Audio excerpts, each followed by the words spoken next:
Alors, nous avons le champ scalaire phi défini dans les coordonnées cartésiennes ln de racine de x au carré plus y au carré plus z au carré, et on cherche tous les points de l'espace pour lesquels le gradient de ce champ scalaire phi, la norme de gradient de ce champ scalaire phi égale à 1.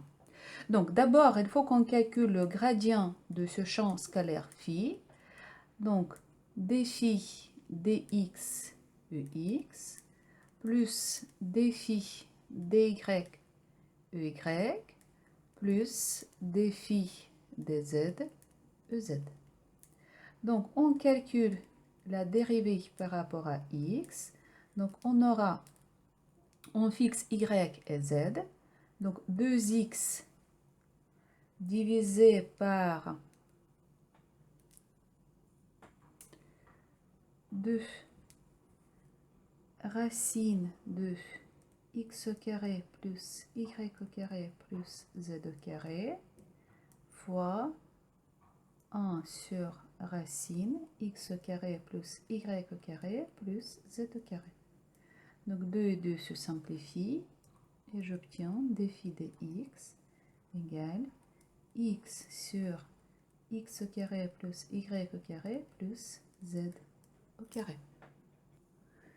Alors, la même chose pour d phi dy, donc ce sera complètement la même chose, sauf qu'à la place de x, je vais mettre y, x au carré plus y carré plus z au carré, et d phi dz, ça sera z, x au carré plus y au carré plus z au carré.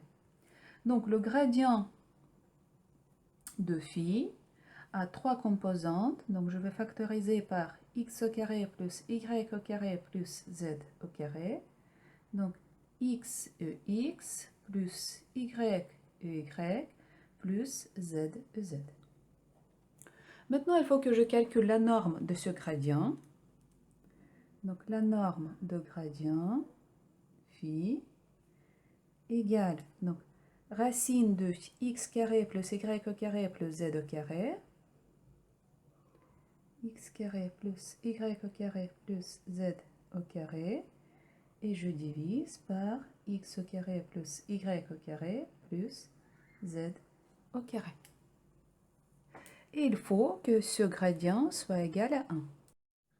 Alors, donc il faut que le gradient soit égal à 1. Donc on aura 1 sur racine x au carré plus y au carré plus z au carré égale à 1. D'où x au carré plus y au carré plus z au carré égale à 1. Donc c'est une équation d'une sphère de centre 0, 0, 0 avec le rayon 1. Donc tous les points qui se situent sur la surface de cette sphère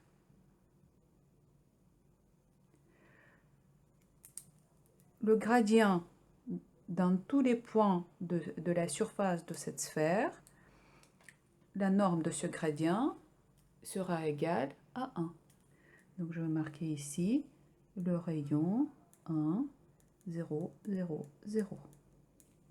Donc, pour tous les points de la surface de cette sphère, le gradient de ce champ scalaire sera égal à 1.